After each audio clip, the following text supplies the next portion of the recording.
Episodio 6. Offerus y el alquimista. Una pieza perdida del rompecabezas. Al observar las estructuras del viejo mundo en la actualidad, hay una gran sensación de ausencia y alteración. Las estructuras han sido evidentemente alteradas y cambiadas drásticamente en los últimos 200 años aproximadamente.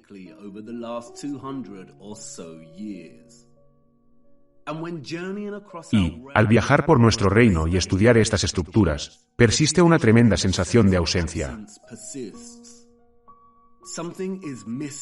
Falta algo.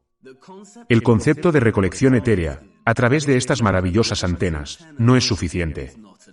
No es lo suficientemente concreto para completar el cuadro. En algún momento hubo algo más que hizo posible todo el entramado tecnológico. Esto, por supuesto, es el componente tecnológico clave de estas estructuras, el motor y los mecanismos centrales que las hicieron funcionar en primer lugar.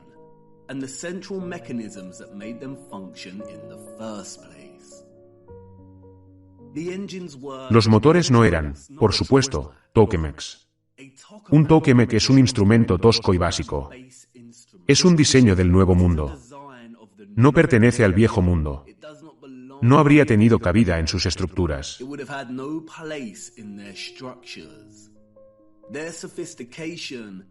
Su sofisticación y delicadeza no habrían dependido de tal fealdad, de tal primitivismo. Sin embargo, es innegable el paralelismo entre la forma octogonal fundamental del tokamak y el amor del viejo mundo por el octógono.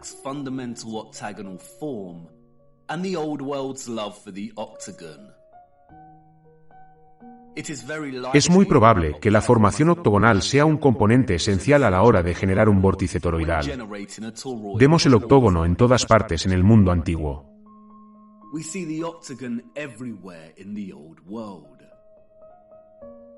La geometría octogonal sustenta muchas de las formaciones fundamentales de la estructura. Y las peculiares estructuras octogonales que hay por todas partes no son por error.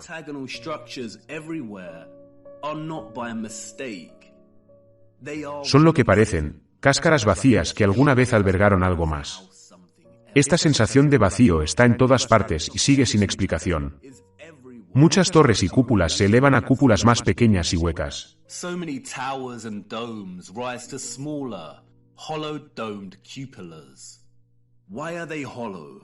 ¿Por qué están huecas? ¿Por qué una civilización anterior perdería tanto tiempo y energía construyendo una estructura aparentemente superflua e inútil? Pero no lo hicieron, ¿verdad? Muchas de estas áreas vacías están siempre directamente debajo de las antenas. Y, aunque no todas estas estructuras vacías cruciales son octogonales, la mayoría lo son.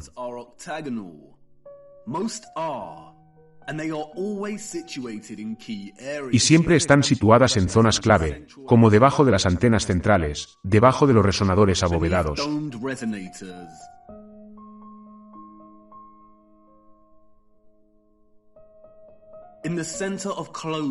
En el centro de patios cerrados y simétricos, o separadas y justo fuera de los generadores más grandes.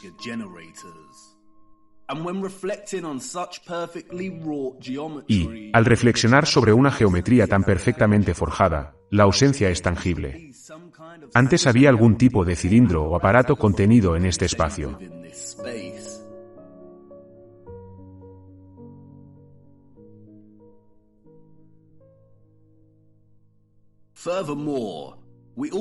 Además, también encontramos varias reliquias históricas que se asemejan mucho al estilo estructural del viejo mundo. En estas reliquias, vemos que los cilindros vacíos, o vasijas, son una parte integral del objeto.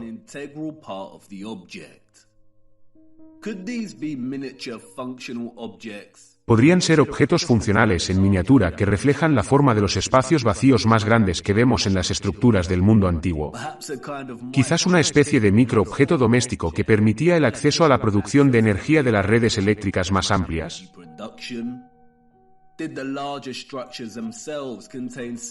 Las propias estructuras más grandes contenían cilindros similares en su interior.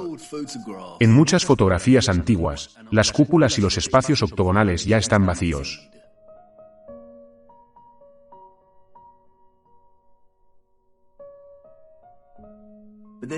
Sin embargo, quedan algunas imágenes e ilustraciones que pueden ofrecer una pequeña idea de lo que había antes. En algunas, vemos un tipo de cilindro. Y, en otras, vemos algún tipo de orbe o contenedor.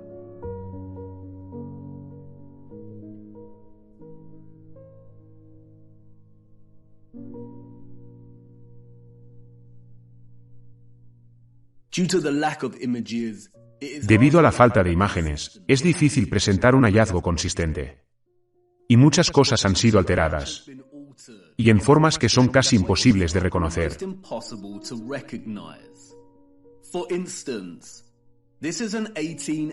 Por ejemplo, esta es una ilustración de 1880 de la llamada finalización de la Catedral de Colonia. Se centra en la parte superior de una de estas agujas.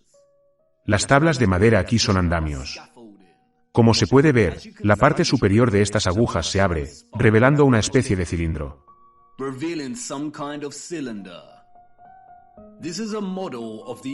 Esta es una maqueta de la zona de la aguja que vemos en la ilustración. Se colocó en el exterior de la catedral para que los turistas se hicieran una idea de lo grandes que son estas agujas, algo imposible para los ciudadanos del siglo XIX. An impossibility for citizens of the 19th century. The men in this illustration are not. Los hombres de esta ilustración no están completando la aguja final de la catedral. Están eliminando lo que existía en el contenedor de su cúspide. Y esto nos lleva a preguntarnos cuántos otros aspectos y características de estas estructuras se abren de forma similar. ¿Y por qué se abren? ¿Qué contenían? Curiosamente, es lo esotérico y lo oculto lo que proporciona algunas pistas.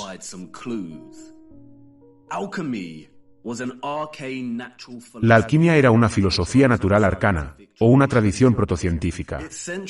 Su objetivo central era la crisopea, o la transmutación de metales comunes en metales nobles. Desde sus inicios en la antigua cultura egipcia, griega, india y de Oriente Medio, el campo de la alquimia, se nos dice, estaba obsesionado con convertir los metales comunes en oro, y una obsesión maníaca por crear el elixir de la vida, para lograr la inmortalidad.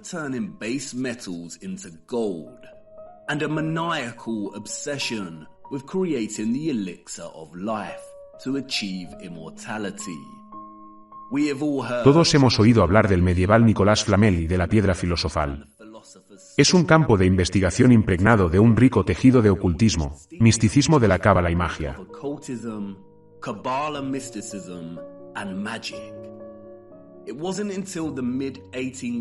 No fue hasta mediados del siglo XVIII cuando la alquimia se separó de su ocultismo y se transformó en el floreciente campo de la química. Sin embargo, hubo un pequeño resurgimiento del ocultismo durante el siglo XIX que continuó en el siglo XX.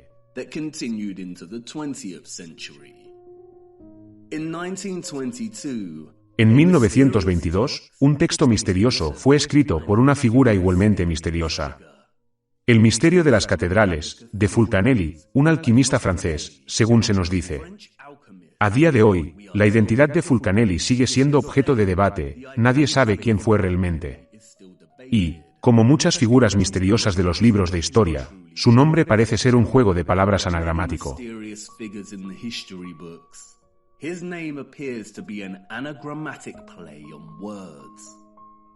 Fulcan es una referencia a Vulcano, el dios romano del fuego.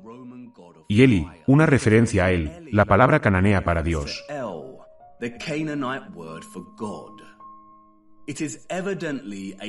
Es, evidentemente, una obra de uno o varios masones. Pero, no obstante, su lectura alquímica de las maravillosas y magníficas estructuras que llamamos catedrales es potentemente original y ofrece muchas percepciones y medias verdades.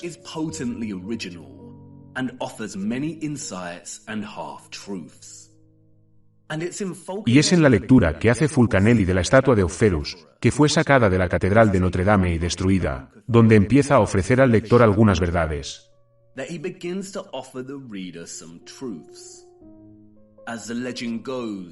Según la leyenda, Opferus era un gigante fuerte, pero con una mente aburrida. Sus intenciones eran siempre buenas. Quería servir al rey más poderoso de la tierra.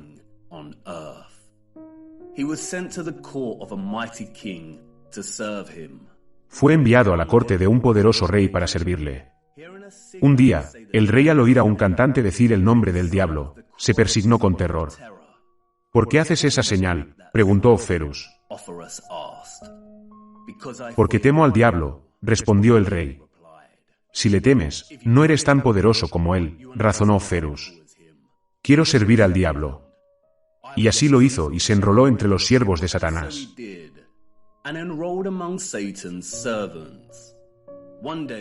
Un día, los siervos se encontraron con una cruz al lado del camino. Y el diablo les ordenó que se dieran la vuelta. ¿Por qué?, preguntó el curioso Oferus. Porque temo la imagen de Cristo, respondió el diablo. Si le temes, no eres tan poderoso como él. Razonó Oferus. Quiero entrar al servicio de Cristo, exclamó Oferus. Y pasó junto a la cruz y siguió su camino. En su camino, Oferus se encontró con un ermitaño. Le preguntó dónde podía encontrar a Cristo. En todas partes, respondió el ermitaño.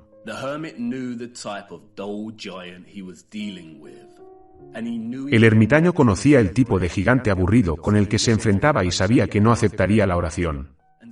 Así que condujo a Oferus a un violento río y le dijo: los pobres que han cruzado esta agua se han ahogado. Quédate aquí y llévalos sobre tus fuertes hombros. Si haces esto, Cristo te reconocerá como su siervo. Y así lo hizo.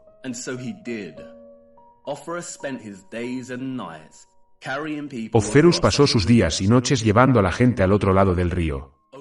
Una noche, abrumado por el cansancio, Oferus recibió una llamada a su puerta. Era un niño que quería cruzar. Oferus lo cargó sobre sus hombros y comenzó a cruzar el río. Pero, al llegar a la mitad, el río se convirtió en un furioso torrente.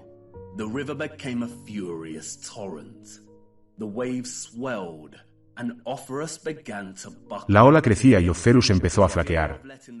Temiendo que el niño se cayera, Oferus arrancó un árbol para apoyarse en él. Pero el niño era cada vez más pesado. Oferus empezó a temer que el niño se ahogara. Levantó la cabeza y preguntó: «Niño, ¿por qué te haces tan pesado? Me parece que llevo el mundo». El niño respondió: «No solo llevas el mundo, sino que llevas al que hizo el mundo. Yo soy Cristo.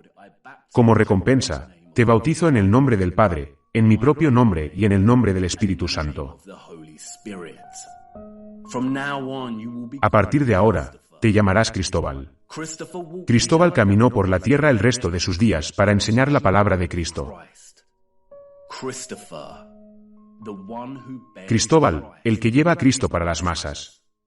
Sin embargo, al centrarse en Oferus, Fulcanelli revela una cierta clave para abrir otra capa de significado en la expresión simbólica de la leyenda.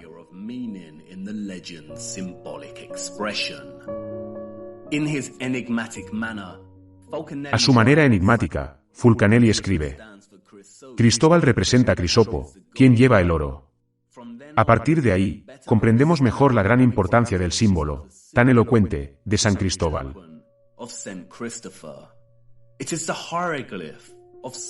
Es el jeroglífico del azufre solar, Jesús, o del oro naciente, levantado sobre las olas mercuriales y luego llevado, por la energía limpia de este mercurio, al grado de poder que posee el elixir.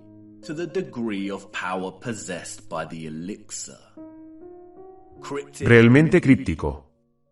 Una prosa casi impenetrable. Pero veamos este pasaje un poco más de cerca. Fulcanelli afirma que, en la leyenda simbólica, Jesús o Cristo es el oro naciente. Naciente significa que está naciendo. La raíz etimológica de la palabra proviene del concepto de comienzo o nacimiento. El oro naciente aquí, o el azufre solar, no es solo oro. Es un oro que está creciendo en todo su potencial. La última parte del fragmento explica por qué el oro crece. Porque es transportado por las ondas mercuriales. Las ondas mercuriales, aquí, se refieren al metal mercurio. El oro alcanza su potencial gracias a la energía limpia del mercurio.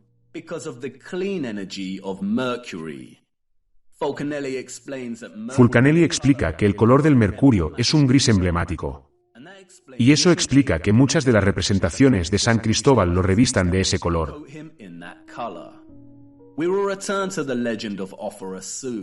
Pronto volveremos a la leyenda de Opferus.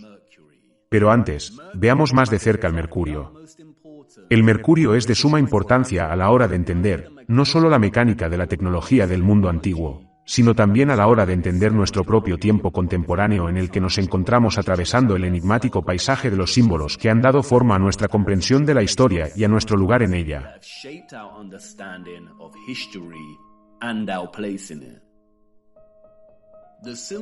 El símbolo, aquí, representa el elemento hidragiros. Su traducción literal del griego significa agua de plata. Hidragiros tiene muchos nombres. También se le llamó azogue. Hoy en día, se le conoce como mercurio. El símbolo alquímico es precisamente el mismo que se utiliza en la astrología clásica para representar el llamado planeta Mercurio. El mercurio puro, o nativo, es un elemento extremadamente raro en la corteza terrestre.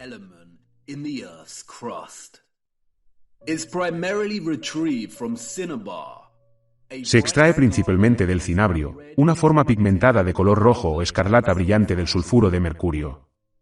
El cinabrio es el mineral de origen más común para refinar el mercurio. Tanto Wikipedia como el Atlas Mundial nos dicen que el mercurio es el 66º elemento más abundante en la corteza terrestre.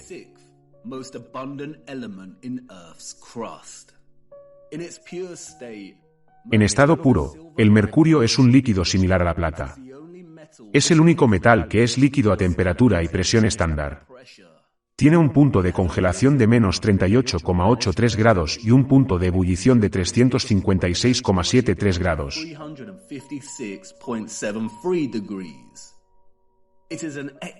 Es un excelente conductor de la electricidad.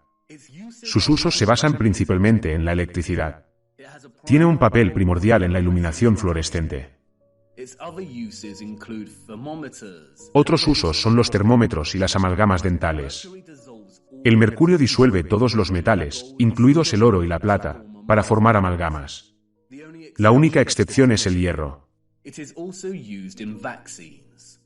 También se utiliza en las vacunas. Las industrias gubernamentales, médicas y farmacéuticas declararon que el mercurio era tóxico a principios del siglo XXI, eliminando gradualmente su uso en medicina y llevando a algunos países a prohibir completamente el elemento. En algunos países, es ilegal comerciar con el mercurio. Antes de esto, el mercurio era un elemento básico en ciertos tratamientos médicos tradicionales, como la medicina tradicional china. Y, aunque no discuto la toxicidad potencial del mercurio cuando se inyecta en el cuerpo, las preocupaciones que rodean su potencial peligroso son en gran medida exageradas. Todos los metales, especialmente cuando se inyectan y se toman en exceso, son tóxicos. Los niveles elevados de hierro, cobre, zinc y aluminio en el cuerpo contribuyen a toda una serie de enfermedades.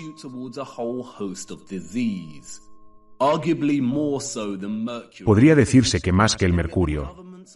Y sin embargo, los gobiernos de nuestro mundo no han prohibido el papel de aluminio. No han dejado de enriquecer los cereales con óxido de hierro.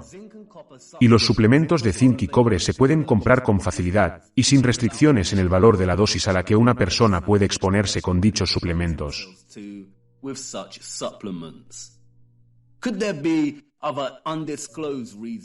¿Podría haber otras razones no reveladas para demonizar y restringir el mercurio? Veamos un poco más de cerca el potencial electromagnético de este extraordinario elemento.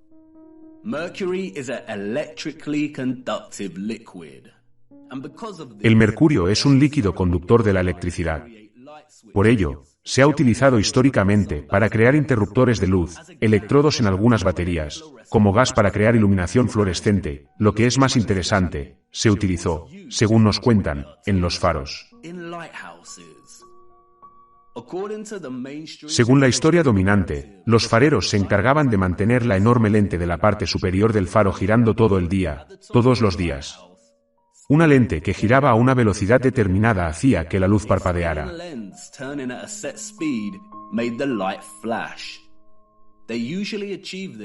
Para ello, solían colocar la lente sobre ruedas o rodamientos sujetas a mecanismos de relojería a los que el farero daba cuerda periódicamente. A finales del siglo XIX, algunos guardianes, hartos de tener que dar cuerda al mecanismo del reloj, empezaron a hacer flotar sus lentes en mercurio líquido.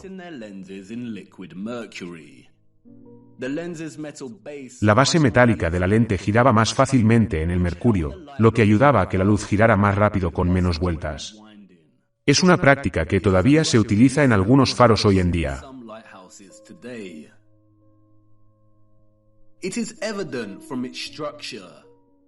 Es evidente, por su estructura, que la única función del faro no era solo iluminar el camino de los barcos. Era una de sus funciones entre otras muchas o simplemente un acto heredado de reutilización.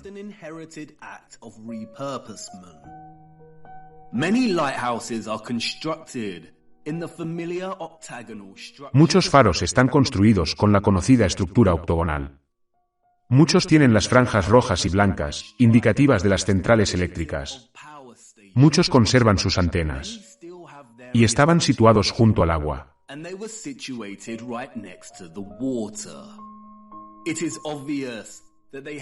Es obvio que tenían una función similar a la de muchas centrales eléctricas del viejo mundo que encontramos reutilizadas y rebautizadas por todo nuestro reino.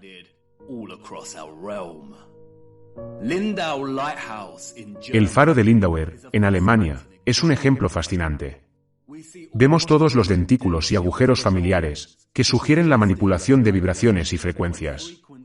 Vemos la cúpula octogonal. Han sustituido la antena original por chatarra del Nuevo Mundo.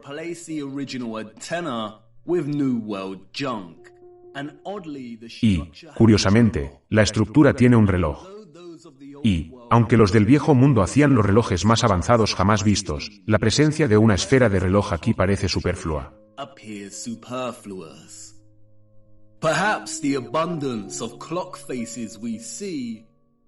Tal vez, la abundancia de esferas de reloj que vemos en tantas estructuras y torres del Viejo Mundo son en realidad manómetros de vapor reutilizados que solían estar presentes para medir la presión del agua energética.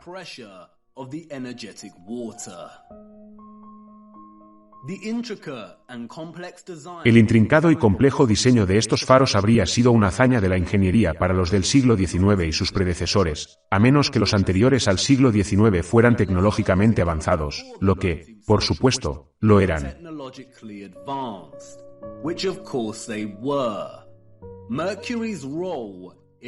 El papel de mercurio en la rotación de las lentes es un sutil ejemplo de reutilización. Es muy probable que los complejos aparatos de la parte superior de estos faros se modificaran como lentes luminosas durante el gran reajuste. Y, lo que existía antes, funcionaba para extraer energía etérea. Durante la mayor parte del siglo XIX, se utilizaron quemadores de gas y aceite como fuentes de luz en estas estructuras.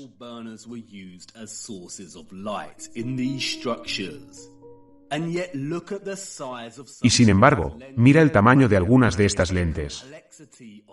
Mira la complejidad de los diseños. ¿Todo para albergar la luz que funciona con gas y aceite? No lo creo. La historia del faro es de suma importancia. 1. Porque aporta pruebas de la presencia de mercurio en algún tipo de aparato situado directamente en una cúpula, el mismo lugar que hoy vemos vaciado en tantas estructuras. 2. Porque la presencia del mercurio aquí debía permitir que las lentes girasen y rotasen más fácilmente.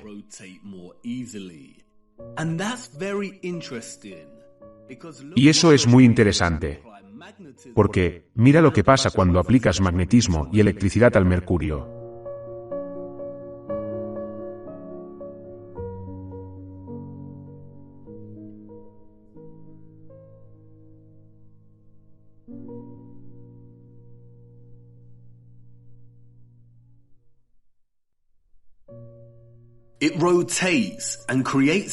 Gira y crea un vórtice, en el sentido de las agujas del reloj o en sentido contrario, según la aplicación de la corriente. Un vórtice, como sabes, es una expresión integral de un campo toroidal.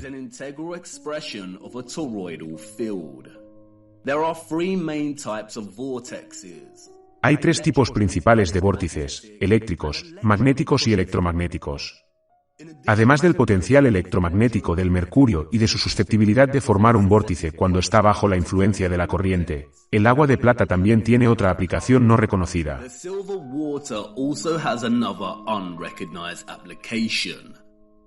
Mira.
No es de extrañar que el mercurio esté demonizado y sea ilegal. Como puedes ver, el mercurio es capaz de proporcionar incluso a una antena de televisión casera la capacidad de convertir corrientes alternas de radiofrecuencia para extraer una señal de televisión.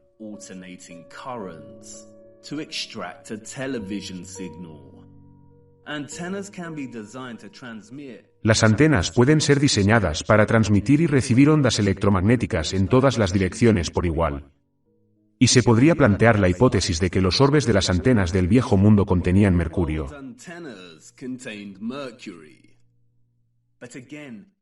Pero, de nuevo, no es un secreto que el mercurio se amalgama con el oro y otros metales. Una amalgama es una aleación de mercurio y otro metal. El mercurio se amalgama fuertemente con el oro, el cobre, la plata y muchos otros metales.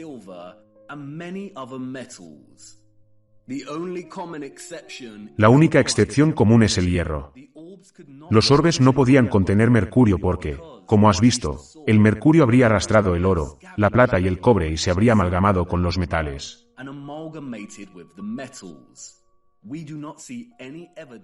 No vemos ninguna evidencia de eso aquí.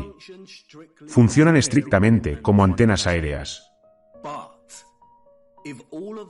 Pero, si todas estas estructuras contuvieran algún tipo de motor o aparato, similar a las lentes de Fresnel que vemos en los faros, con el mercurio formando continuamente un vórtice, entonces tendríamos una configuración que permitiría a las antenas extraer energía etérea y transmitir fuertes señales electromagnéticas.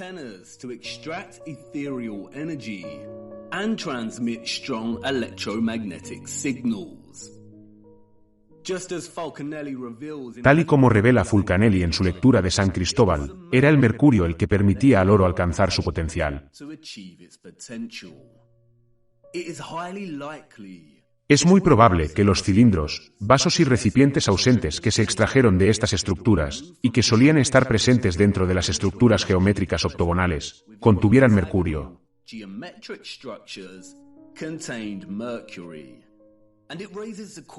Y esto nos lleva a preguntarnos, si algunos faros siguen funcionando hoy en día con lentes de mercurio, ¿no seguirían extrayendo energía etérea?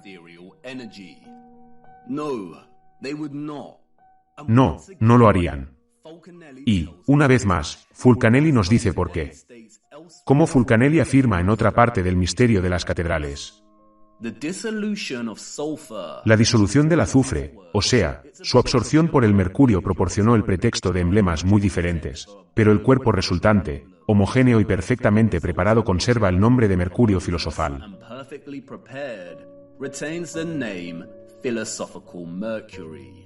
Es la materia o el compuesto de primera clase, que solo requiere un proceso de cocción gradual para transformarse primero en azufre rojo, luego en elixir y después, en el tercer tiempo en la medicina universal.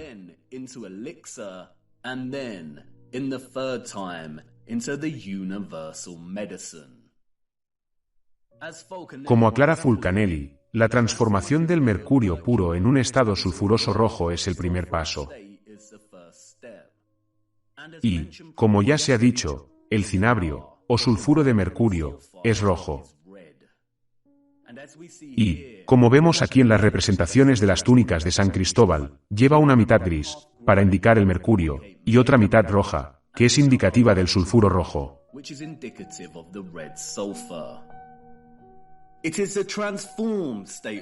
Es el estado transformado del mercurio lo que permite al oro, aquí representado como Cristo, alcanzar todo su potencial, o mantenerlo en consonancia con la leyenda para llegar a las masas.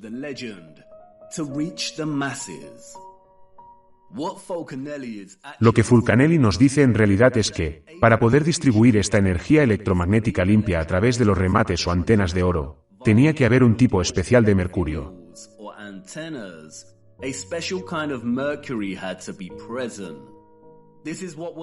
Esto es lo que contenían las naves y los motores. Y es probable que fuera este mercurio único el que permitirá la extracción de la energía etérea desde arriba en primer lugar.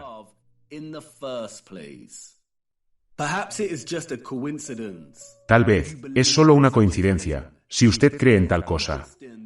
Sin embargo, es interesante que muchas de las reliquias más pequeñas que vemos tienen marcas rojas en el interior de los recipientes, tal vez un homenaje a la sustancia que contenían.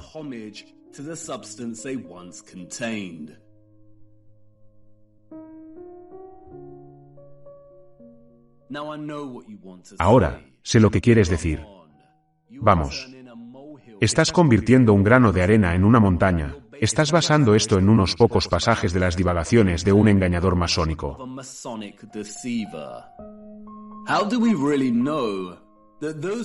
¿Cómo sabemos realmente que los del viejo mundo eran los alquimistas de antaño y que el mercurio era fundamental para su avanzada tecnología? Tengan paciencia, expondré a este llamado Fulcanelli como el engañador masónico que es, más adelante. Pero, como dije antes, hay muchas medias verdades aquí que podemos extraer. Y hay que preguntarse por qué este texto críptico sobre el misterio de las catedrales se centra principalmente en explicar las estructuras y su simbolismo en términos alquímicos.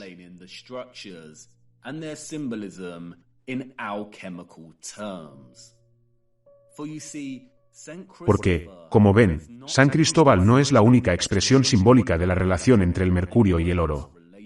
Al igual que con su adoración del sonido y el agua, el mundo antiguo expresaba esta relación alquímica en muchos símbolos.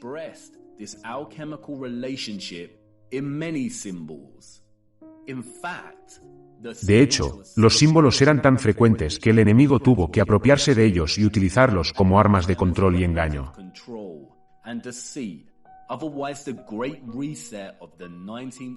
De lo contrario, el gran reajuste del siglo XIX habría fracasado. La genialidad del enemigo radica en su apropiación, rediseño y oscurecimiento deliberado de los símbolos, hasta el punto de que rastrear la historia y el verdadero significado de un símbolo en particular se convierte en una hazaña monumental.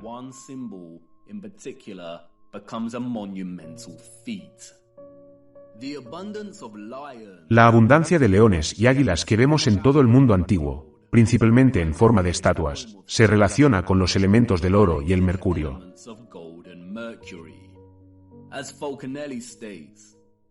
Como afirma Fulcanelli, el león es el signo del oro. Representa una fuerza terrestre y fija, mientras que el águila representa la fuerza aérea y volátil. O el mercurio. Cuando los dos campeones se juntan, se atacan, se repelen y se desgarran con energía hasta que los antagonistas se convierten en un solo cuerpo, el mercurio animado.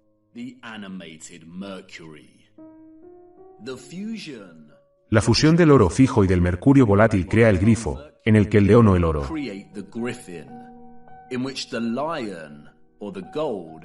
represented the fixed. Representaba la parte básica fija del compuesto que, en contacto con la volatilidad adversa, pierde la mejor parte de sí mismo, la que caracteriza su forma, que es en lenguaje jeroglífico la cabeza. That is, in hieroglyphic language, the head. Y, al igual que el león y el águila, vemos al grifo por todas partes en el mundo antiguo.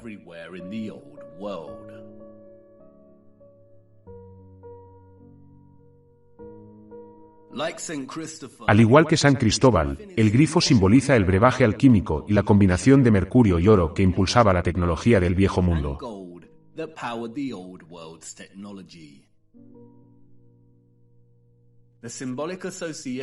La asociación simbólica de animales y bestias con la alquimia ha sido erradicada de la historia, principalmente debido a la apropiación de estos animales como símbolos heráldicos de la realeza y la nobleza.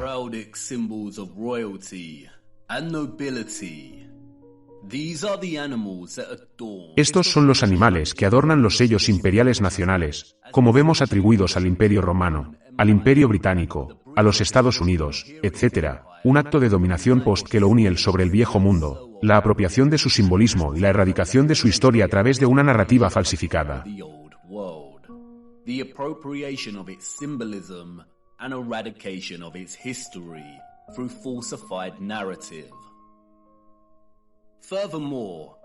Además, el símbolo químico, alquímico y cosmológico utilizado para representar el mercurio es inmediatamente reconocible por su fusión de dos de los símbolos más utilizados a lo largo de la historia y la cultura, la cruz y la media luna.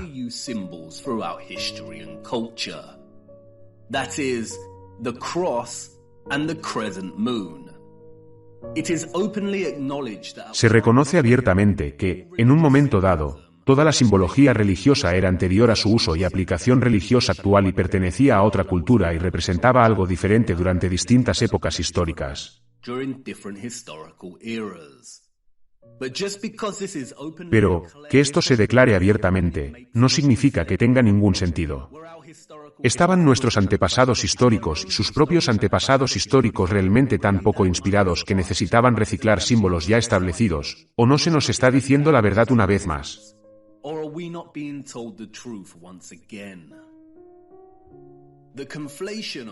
La fusión de la simbología y la cultura cristianas e islámicas es tan frecuente en nuestro ámbito que, si se examina con detenimiento, empieza a parecer bastante absurda.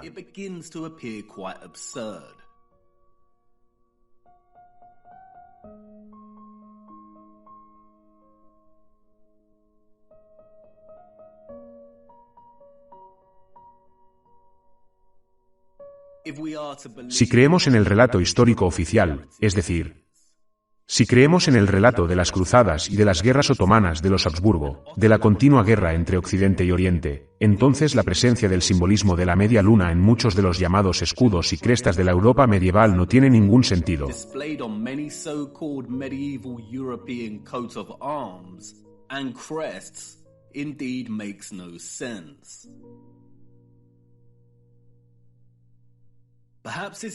Quizás se trate de una apropiación cultural más. Pero la narrativa se vuelve muy poco convincente cuando nos fijamos en las propias estructuras.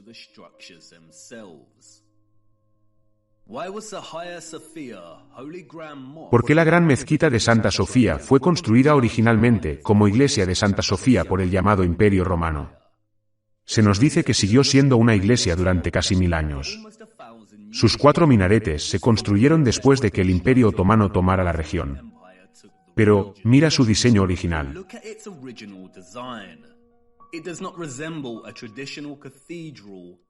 No se parece en absoluto a una catedral tradicional. Y esto lo vemos una y otra vez. La Catedral de Córdoba en España, originalmente erigida como una mezquita en el siglo VIII y luego convertida en una catedral en el siglo XIII.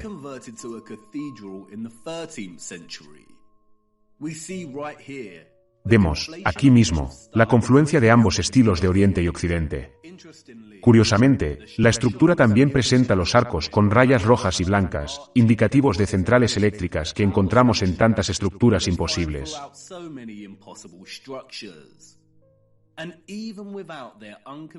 Incluso sin sus narrativas poco convincentes de estructuras que pasan entre culturas, seguimos viendo la presencia de ambos estilos en muchas estructuras que no tienen esta narrativa adjunta.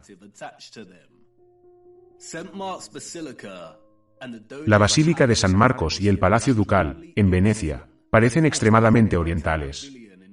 Al igual que el Pabellón de Brighton, en Inglaterra. Estas estructuras eran imposibles para todos aquellos, orientales y occidentales, en la narrativa oficial, a menos que tuvieran una tecnología avanzada, que la narrativa nos dice que no tenían. La narrativa oficial nos cuenta historias de arquitectos inspirados, influenciados por las estructuras de Oriente y Occidente, por igual. Pero recordemos que en la época en que se construyeron estas estructuras, la gente no tenía medios de transporte accesibles. Viajar entre continentes y países llevaba semanas. Y no tenían cámaras para documentar las estructuras para poder replicarlas con tanta precisión en primer lugar.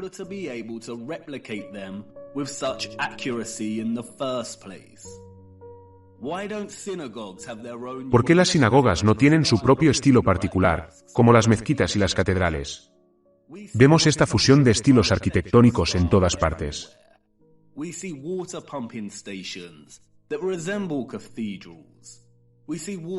Vemos estaciones de bombeo de agua que parecen catedrales. Vemos torres de agua que se parecen a las torretas de los castillos. Vemos catedrales que también parecen edificios oficiales del gobierno. Todas estas estructuras pertenecen a una sola civilización unificada.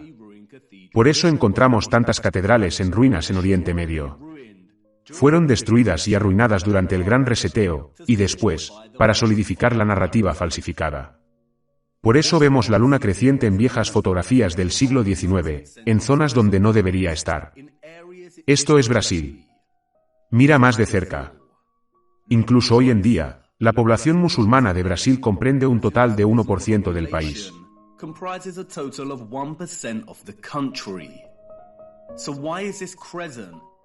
Entonces, ¿por qué esta media luna está presente en la parte superior de una de estas antenas, en el siglo XIX?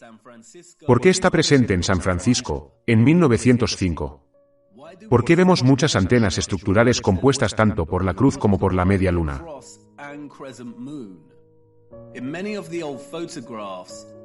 En muchas de las fotografías antiguas, vemos muchas estructuras sin ningún tipo de simbolismo religioso, sino simplemente antenas estándar. ¿Y qué hay de todas las antenas inusuales que vemos? Muchas de las antenas funcionaban como instrumentos simétricos para mejorar la extracción del éter y transmitir energía a otras antenas.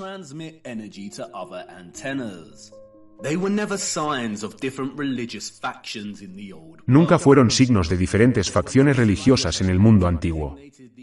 Lo más probable es que más tarde se les designaran estos significados para fracturar la unificación del viejo mundo y su comprensión de Dios. Incluso la narrativa dominante admite que no fue hasta el siglo XIX cuando la media luna se asoció con el Imperio Otomano.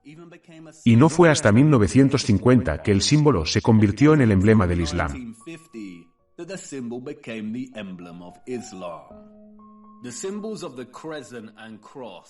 Los símbolos de la media luna y la cruz son mucho más complejos de lo que la mayoría cree. En el contexto de las antenas, son probablemente un homenaje simbólico al mercurio alquímico que las hizo funcionar en primer lugar. Pero la media luna y la cruz también tienen implicaciones más amplias relacionadas con el funcionamiento sagrado, energético y etéreo de nuestro reino.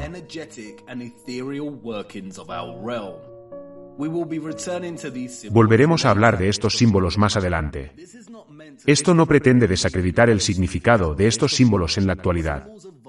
Los símbolos evolucionan con el tiempo. Pero, esta evolución fue cuidadosamente orquestada por nuestros controladores. Tampoco es para desacreditar a Dios. Y este punto es crucial. Entiendo que mucho de esto puede provocar a algunas personas. Pero, es imperativo entender que la religión, en un sentido institucional, fue creada por nuestros controladores como un medio de control.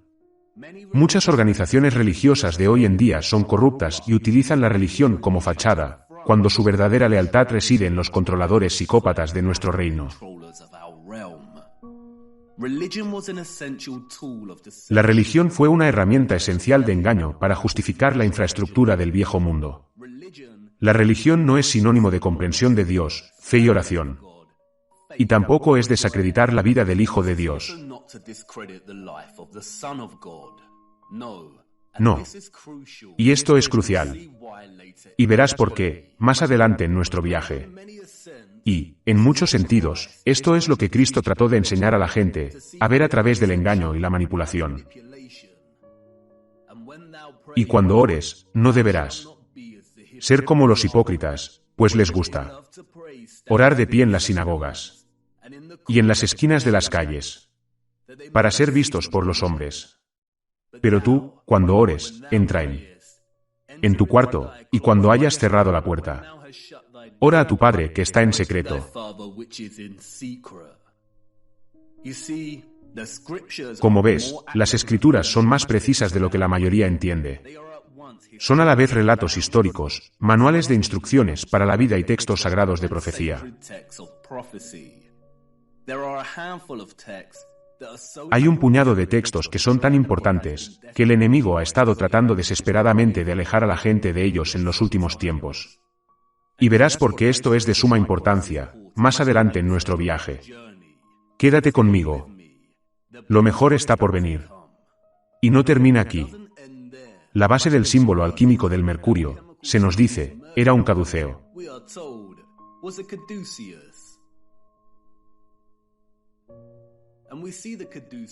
Y vemos el caduceo a través de los restos del viejo mundo.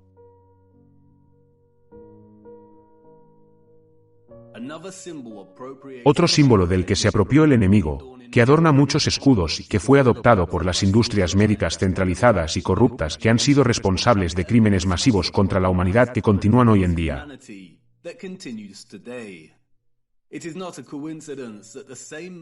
No es una coincidencia que el mismo mercurio, que el símbolo representaba, se inyecten los seres humanos a través de las vacunas para interrumpir todo su ciclo de metilación, lo que resulta en el autismo generalizado y toda una serie de trastornos neurológicos y metabólicos.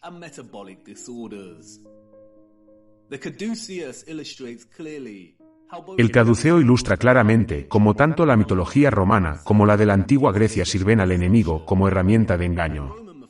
En la mitología romana, el bastón del caduceo se llevaba en la mano izquierda del dios Mercurio. El Mercurio romano era un dios de las ganancias financieras, el comercio, la comunicación y los mensajes. En la mitología griega, el bastón lo lleva Hermes. Hermes era el dios de los viajeros, los mercaderes y el comercio. Las mitologías fabricadas permitieron al enemigo ocultar la verdadera asociación del caduceo con el mercurio elemental, a la vez que les permitía la habitual y enferma ocultación a la vista, burlándose del ritual al vincular sus industrias médicas con el dios de las ganancias financieras y el comercio.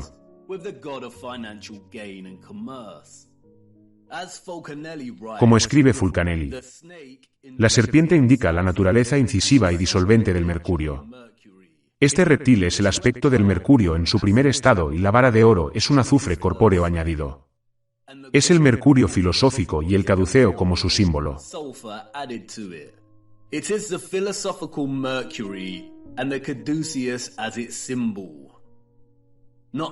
El caduceo no solo representa el elixir de mercurio, esencial para la transmisión de la energía electromagnética, sino que las serpientes en duelo forman una espiral, representante de la vía energética y del vórtice.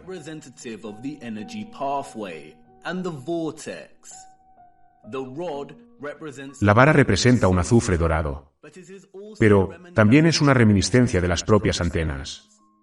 Y, al igual que las mitologías se esconden a la vista, las alas representan aquí la conexión, la comunicación, los mensajes, las señales entre antenas en la red electromagnética y también la conexión entre las antenas y el propio éter.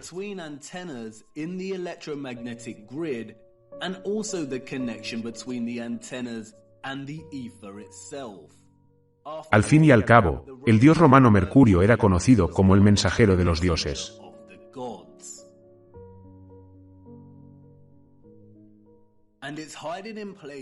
Y se esconde a la vista en todo el arte e ilustración alquímica. Vemos el águila y el león, vemos el caduceo.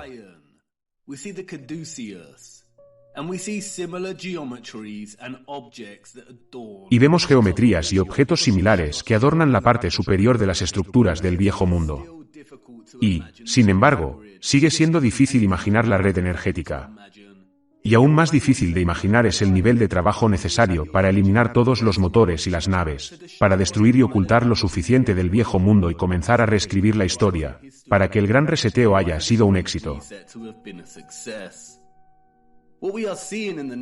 Lo que estamos viendo en el siglo XIX y principios del XX es la fase final del reseteo. Hubo un periodo transitorio. Y, como cualquier fase de transición, el periodo todavía utilizaba parte de la tecnología del viejo mundo que estaba tratando de eliminar. Y, como dije, el enemigo es perezoso. Realmente deberían haber eliminado estas fotografías y filmaciones. Mira.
La mayoría de estas imágenes fueron tomadas durante las ferias mundiales del siglo XIX y a principios del siglo XX. Cualquier electricista podría atestiguar lo imposible que sería la iluminación en esta época y a esta escala. ¡Qué pesadilla absoluta para el cableado! Pero no necesitaban un cableado complejo, ¿verdad?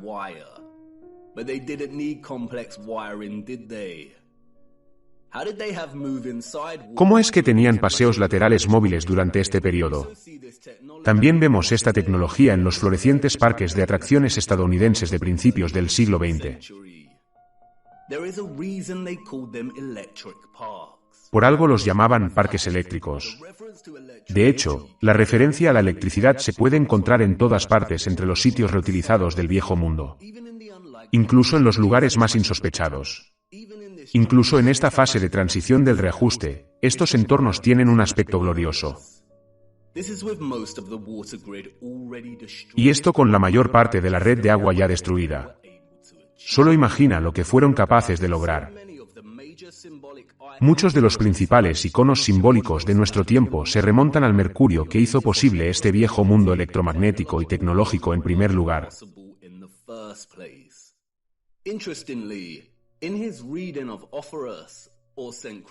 Curiosamente, en su lectura de Oferus, o San Cristóbal como portador de mercurio, Fulcanelli lleva al límite sus artimañas masónicas de medias verdades y engaños.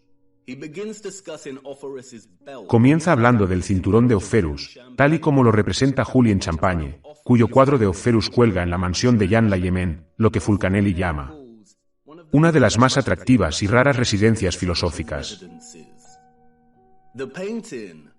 El cuadro representa a Oferus con un cinturón, cosido con líneas entrecruzadas. Es importante señalar que ninguna de las otras representaciones artísticas famosas de Oferus lo representan con este cinturón. Fulcanelli exclama que el artista lo hizo aún mejor que el resto.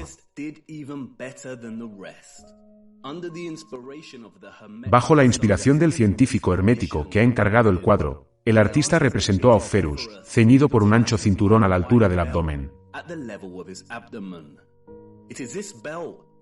Es este cinturón, escribe Fulcanelli, el que da a San Cristóbal su verdadero carácter esotérico. Escuchen con mucha atención lo que afirma a continuación.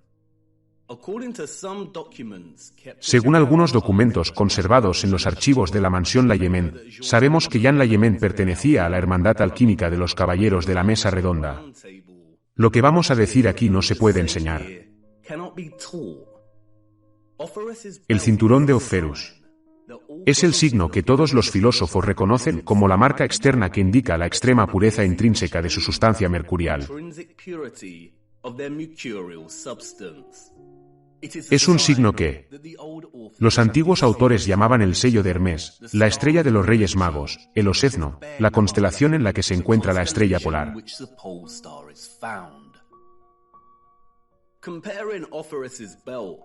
La comparación entre el cinturón de Oferus y la constelación de la Osa por la estrella polar, o lo que se conoce como Osa Mayor o la Osa Mayor, en un principio no proporciona ninguna idea de a qué se refiere Fulcanelli. ¿Se trata solo de una divagación de un masón críptico y loco, o nos estamos perdiendo algo? Pero, si se comienza a trazar el patrón en el cinturón, entonces otro patrón oculto y familiar comienza a emerger dentro del propio patrón. Cuando se documenta a lo largo del año, en cada estación, la constelación de la Osa Mayor también forma este patrón, el símbolo de la esvástica. Símbolo ahora infame del mal, lo que muchos no saben es que, según la narrativa oficial, la esvástica fue uno de los símbolos más utilizados a lo largo de la historia y de las diferentes culturas.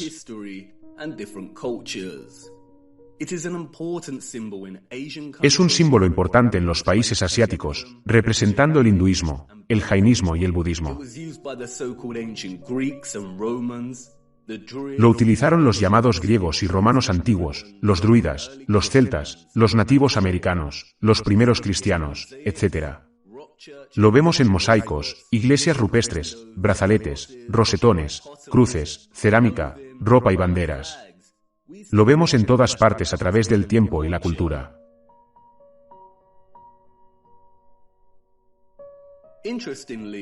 Curiosamente, las compañías eléctricas suecas y noruegas utilizaron el símbolo a finales del siglo XIX y principios del XX para representar centrales eléctricas y estaciones hidroeléctricas.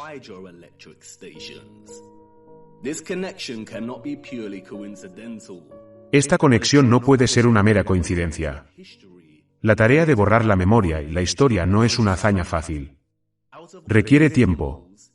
De todos los símbolos, este es el que más ha tenido que corromper y diluir el enemigo mediante la apropiación, no solo por su asociación ya perdida con el electromagnetismo, sino porque, como deja caer Fulcanelli, su asociación original con la participación del mercurio en la red eléctrica del viejo mundo.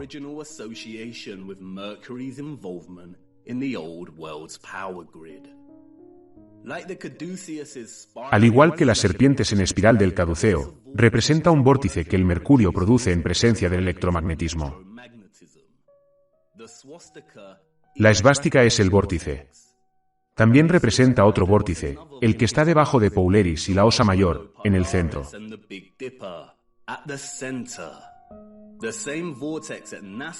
El mismo vórtice que la NASA ha burlado ocultando a la vista aquí en la Tierra y en su representación de los polos de otros planetas. Es el mismo vórtice que Mercator y otros documentaron en mapas y escritos, el remolino que rodea Rupis Nigrae que se encuentra en el Polo Norte. Curiosamente, los científicos han descubierto recientemente grandes reservas naturales de la llamada toxina mercurio en el Polo Norte.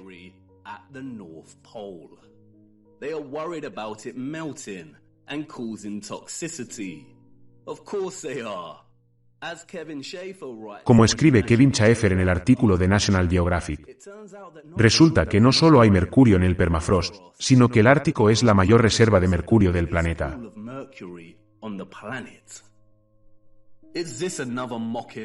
¿Se trata de otra burla por su parte, o hay realmente una gran cantidad de mercurio en el norte?